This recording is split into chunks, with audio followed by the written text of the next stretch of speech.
दोस्तों नमस्कार। कैसे हैं आप सभी? बढ़िया। चलिए नेक्स्ट क्लास स्टार्ट हो गई है, जुड़ जाइए जो लोग पहली देख चुके हों। सेकंड क्लास में की बात कर लेते हैं। भारत में सुर्खियों में रहे अन्य स्थल की। भारत में सुर्खियों में रहे अन्य स्थलों की बात करने वाले हैं हम। तो देखते हैं क्या है। तो पहला देखेंगे उमलिंगला दर्रा। उमलिंगला दर्रा, उमलिंगला दर्रा क्या है देखते हैं कहाँ है। New space research and technologies ने उमलिंगला दर्रे पर 100 किलोग्राम के मैक्स टेक ऑफ वेट मानव रहित हवाई यान का सफलतापूर्वक परीक्षण किया, इसलिए ये चर्चा में था उमलिंगला दर्रा। अब देखिए इसकी विशेषताएं देख लीजिए। यह विश्व की, यह है कहाँ देख लीजिए, ये क्षेत्र है, ये उमलिंगला दर्रा लद्दाख में। ठीक है, यह विश्व में सबसे ऊंची मोटरयान परिवहन योग्य सड़क होने के लिए भी प्रसिद्ध है। यह सड़क प्रोजेक्ट हिमांक के तहत बीआरओ ने बनाई है। ये याद रखिए, किस प्रोजेक्ट के तहत बीआरओ ने बनाई है, तो हिमांक के तहत। सड़क का भूसामरिक महत्व क्या है? इसके निर्माण से वास्तविक नियंत्रण रेखा से कनेक्टिविटी में सुधार होगा। अगर आपसे पूछ ले उमलिंगला दर्रा पर जो अभी बना है उससे सबसे बड़ा फायदा क्या होने वाला है, तो एलएसी में कनेक्टिविटी में सुधार होगा। उमलिंगला विश्व का सबसे ऊंचा मोटरेबल दर्रा है। आपसे अगर पूछ लिया जाए विश्व का सबसे मोटरेबल दर्रा भारत में कहाँ है, तो लद्दाख में। ठीक है, नेक्स्ट बात कर लेंगे लिपुलेख दर्रे की। तो लिपुलेख में क्यों चर्चा में रहा, लिपुलेख क्यों चर्चा में रहा, यह है लिपुलेख, ये क्षेत्र है ये वाला।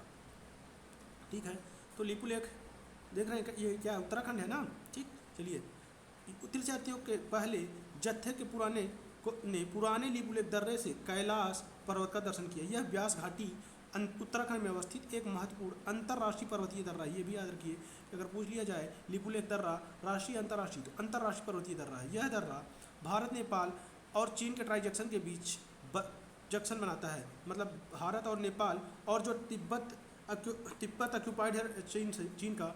ठीक है, जो चीन कब्जा की मतलब अपना भाग मांगता है तिब्बत का, तिब्बत अपना कहता है और चीन अपना कहता है। ठीक है, यह ट्राई जंक्शन बनाता है।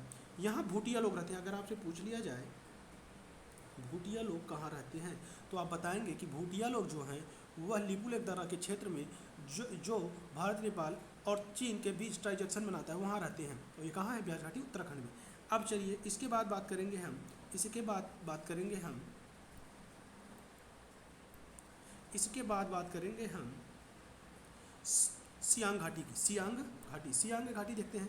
भारतीय शोधकर्ताओं ने सियांग घाटी में पैराट्रेचिन नीला नामक नीले रंग की चींटी की एक नई प्रजाति की खोज की है। तो सियांग घाटी क्यों चर्चा में रही, तो पैराट्रेचिना नीला नामक नीले रंग की चींटी की खोज की गई है। और ये क्या है पैराट्रेचिना? अगर आपसे पूछा जाए पैराट्रेचिना नीला क्या है, तो चींटी है। ये कहाँ इसका शोध हुआ है, सियांग घाटी में। तो सियांग घाटी कहाँ, ये देख रहे हैं, अरुणाचल प्रदेश में अवस्थित है। यह पूर्वी हिमालय जैव विविधता हॉटस्पॉट का हिस्सा भी है। जनजाति समूह यहाँ कौन कौन से मिलती हैं, नीसी और आदि। कौन सी, नीसी और आदि।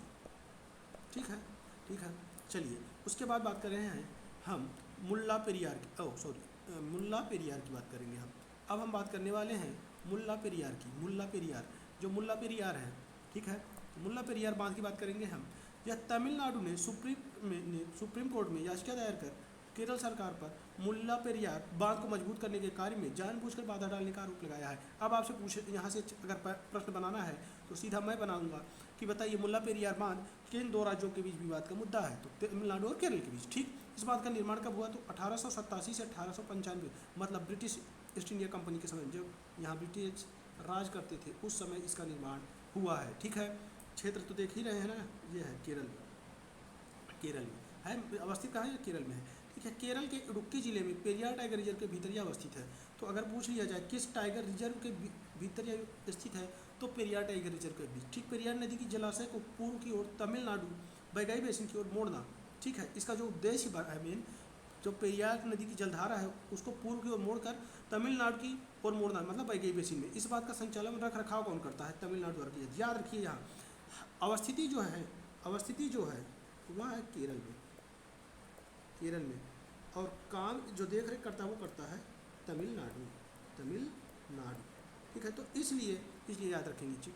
अब प्रोमेनेड समुद्र तट कहाँ है, अगर आपसे पूछ लें हम प्रोमेनेड समुद्र तट कहाँ है, तो वो है पुडुचेरी में। कहाँ है, पुडुचेरी में। ठीक है, यह क्यों चर्चा में रहा, तो प्लैंकटन क्रैश यानी प्लवकों की मृत्यु की वजह से समुद्र तट पर पानी लाल दिखने लगा था। आपसे पूछ ले कि हाल ही में समुद्र का पानी लाल कैसा कैसा दिखने लगा था? लाल दिखने लगा था। किस कलर का? लाल। तो आपसे अगर कोई पूछ ले प्रश्न कि लाल जो है, लाल कलर जो समुद्र तट का दिख रहा था, क्यों दिख रहा था? तो प्लवकों की मृत्यु के कारण। तो ये कहाँ हुआ? इसे प्लैंकटन क्रैश कहते हैं। आपसे सिर्फ इतना पूछा जा सकता है कि चर्चा में रहा शब्द किससे संबंधित है? तो प्लैंकटन क्रैश। तो प्लैंकटन क्रैश क्या है? प्लवकों की मृत्यु, जिसकी वजह से समुद्र तट दिखने लगा। ये कहाँ हुआ? प्रोमिनेंट समुद्र तट पर। ये कहाँ है? तो पुडुचेरी। तो हमने जो अन्य महत्वपूर्ण चर्चित स्थल थे उनकी चर्चा कर ली। अब हम आगे बात करेंगे। आगे की क्लास जो होगी, अगली क्लास जरूर देखिए। अब ये राष्ट्रीय के बाद अंतर्राष्ट्रीय वाली होगी। किसकी होगी? अंतर्राष्ट्रीय।